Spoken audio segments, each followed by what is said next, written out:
we're on. I think we're on. Sorry. What's up? My name is Donnell Baldwin. And I'm Courtney Arrington Baldwin. Yes, and so we own Mr. Baldwin Style. What that is a styling company. We style men's, women's, children. Production, photo shoot production, fashion writing, fashion styling. We're basically just a creative agency. So, how did you two meet?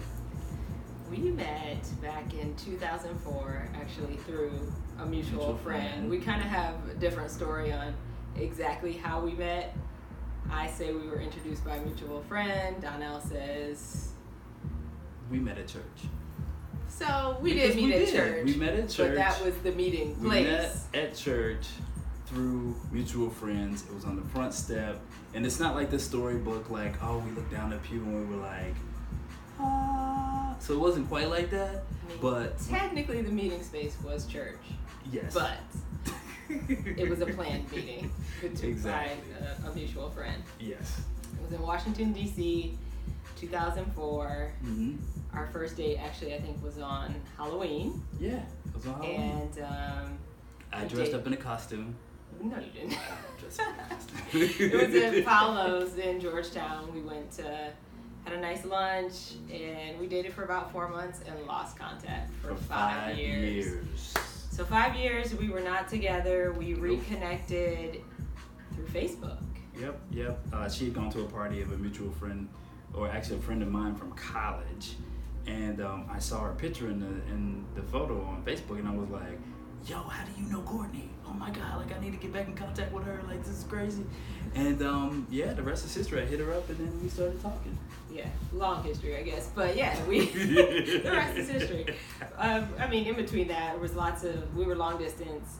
I was living in DC still, which is where we originally met. He was now in New York City, so we spent many weekends back and forth, taking the bus, you coming the train, to DC, flying. You coming to New York? Yeah. Between DC and New York, and now here we are in New York City, running Mr. Baldwin Style. Exactly. Yep. So, who is more romantic, Courtney or Donnell? That's a good one. I would say that Courtney is more romantic. You think so? I think so. I think we're just romantic in different ways. I'm more of a gift giver. I love to give gifts and plan little things away, but I'd say Donnell's also a little bit romantic too. I like to do like acts of kindness. So like I'll like drop her a note or send her like a loving kiss or a text or something like that, so she knows that I'm thinking of her or thinking about her. Or I'll like, drop her like a little Valentine's note or something in the middle of her purse. So like whenever she's not thinking about it, months later she goes to a specific purse and she opens it up and she's like, what's this doing here? Yeah, Valentine's Day I love Hello Kitty. I know it's really kiddish, but anyhow. And so he bought the old school like Valentines that kids give to each other in like second grade or whatever. He bought a whole box of Hello Kitty ones and wrote individual notes on each of them and hid them all around the house. They're in the cabinets. I'm still finding them in coat pockets. I think he actually rehides them. Like, and it's been like a couple of years. I think he finds them and replants them because I have like new coats and I'll find the Hello Kitty notes that says. No, I just bought a lot of them. Okay, maybe there was a ton of them. So we're still finding them around the house. Yeah. So, I mean, I guess the answer is we're both romantic, but just in different ways. I'm more of a gift giver, and he's more little sentimental things. Little sentimental notes. How did you, Donnell, know that Courtney was the one? You know what? I knew after the first date. What? I literally... And you let me go? I was stupid. I was young. I was like just dumb.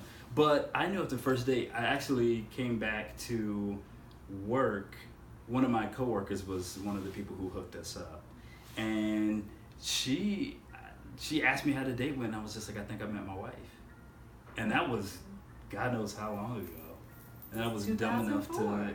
Yeah, and I was dumb enough to like let her go for a little bit, and then 5 years went past. And but look, God saw fit that she was mine, and whenever she came back into my life, and I saw that Facebook post, I was like, I got a second chance.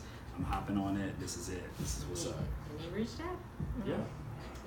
So and what the rest about, is history. So what about you, Courtney? How did you know Donnell was the one? How did I know that he was the one? So it's funny because when we first dated back in 2004, we had a conversation one night. I remember it was like 2 a.m. We were up late on the phone like you do when you first start talking to someone. And I asked him if he believed in soulmates, which I had never asked anyone that I'd ever dated before because I really felt that he was my soulmate. And it was funny, during the 5 years that we kind of lost contact, I never wanted to talk about him or think about him because I felt like that was the relationship that I messed up. Like, I messed that up, and so I never wanted to think about it. But I knew from early on also, like I said, the fact that I asked him if he believed in soulmates, I think I was too chicken to tell him that I thought he was my soulmate.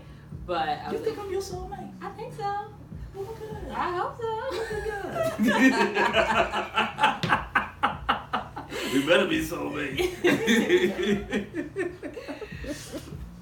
So Courtney, what is one of your favorite qualities about Donnell? One of my favorite qualities about Donnell is that he's kind. I'd say he's probably kinder to people than I am. It's funny, if I go to the parking garage here in New York or even to a random store, like, people know Donnell and they'll say, "Oh, your husband, I love your husband." And I'm like, "Do you know my husband?" And they're like, "Yeah, he's the one, he brings the car, I love him, he's so nice." So I really, that was a really bad accent, but I don't know what kind of accent that was. Yeah. But, a lot of people, I think when they meet Donnell, they automatically think that he's their friend, and I like that. I tend to not be as friendly at times. I warm up to people. She is friendly. I'm friendly, but I has to warm up. I warm up to people, and I kind of feel it out. It's more of a women's intuition thing. I think I'm very intuitive, and so sometimes I'm fighting with that. She's got to check it out first, make sure that you're not crazy. Check the spirit out. Because we don't do crazy. We don't do crazy. She don't do crazy. But one of the things I really like about Donnell is that he is kind. He treats everybody fairly from the beginning, and a lot of people think that they're his friends, and so I like that. That's nice. So what about you, Donnell? What is your favorite quality about Courtney? I love just how her brain works, and she's so smart. And I've always been attracted to really, really smart women, and she's the smartest woman that I've ever met. And I love that. I love the way that she thinks. I love the way that she handles business, personal and professional. She's just very logical. I'm a little mean sometimes. She's not mean. But for obvious reasons, she's gorgeous.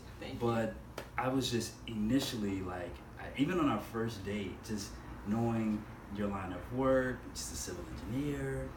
This is crazy. I'm this girl is beautiful. She's a civil engineer. She builds buildings. How? This is crazy. Physics, science, math. I mean, she's won chemistry awards and stuff, and physics awards, and I'm I'm a secret nerd. She's a secret nerd. Let's be nerds together. Yes. Totally. So we're nerds together. We're nerds in together. In this fashion world. Exactly. But that's one quality I just love about her. She's so smart. Oh, well, thank you. Yeah, you're just really smart. I love it. So in the midst of running your own business, the chaos of living in New York City, how do you take the time for each other just to stay strong as a couple? Oh, I'll take this one. Okay. Ladies first. I think the biggest thing, we leave a lot on the weekends. New York City is a lot for me, particularly all the people and all the energy of all the people that are here. However many people, is it 13 million, 9 million, something within 13 miles, something like that. Okay, that's a little nerdy, but anyhow, I think it's 9 million within 13 miles. And we leave on the weekends. Honestly, it's really nice living on the East Coast because we have a car here. We hop in the car, we go to the Hamptons. Quite a bit. We Love love Hamptons. Sag Harbor. Yes, love Sag Harbor. We go to the beach, even if it's not super warm. We just go. We take time to just reconnect get with away each other, and- be in a different space. I think because we do work together, it's nice to kind of take our relationship somewhere else so that we don't think about business as much, at least, and just enjoy nature. I like being outside. He doesn't like bugs and things so much. I'm not the big. I'm in transition. I'm learning to love nature. Yes, and it's kind of weird because I'm from North Carolina and I grew up in the It is South weird, in the but country. I'm more the nature person. She's more the nature person. To She's an Midwest. extent. So I'm like, let's take our shoes off, put our feet in the grass, and get grounded. That's my whole thing. And I'm like, you want me to take my boots off for what? What are we doing with this? What are we doing? So yeah, so we actually just went to Newport, Rhode Island for our anniversary Yes. a couple weeks ago. Anywhere, Martha's Vineyard. We just love to get away, hop in the car and go road trip. It's fun. We talk about different things. It's hard to sometimes disconnect from business, but we try to see new things without spending a ton of money, but just learn, be, kind of immersed in a different environment and just things that we can bring back and use in our business. Yep. So what advice would you give to any singles in New York City wanting to find a love like yours? Ooh, I'll take this one. Okay, we'll let you take this. All right, singles, don't settle. Don't settle. So many people settle for like what's good enough, and if you know in your heart of hearts that it's not the right fit, like there's always something. We say Holy Spirit, we say an angel, or you hear a voice or you get an inkling. When something's not right. Like you just have a feeling like I should have heard back from this person by now, or like why they treating me like this, or I don't like the way they treat their parents. Like this is weird. And we talk about also a lot, because we talk about relationships a lot. I think we just like relationships, but non-negotiables. So really having your list of things that are important to you, so that if you meet someone and if they have one of the things that were one of your non-negotiables, keep it moving. Yep. Maybe they're not even a friend, because you don't even want to get tempted that it will turn into more like, okay, it was nice meeting you, but since you have 15 kids and my non-negotiable was anyone with more than 10 kids, yeah, exactly. you got to go. So more than 10 kids. Well, I mean, good Lord, I just want to exaggerate.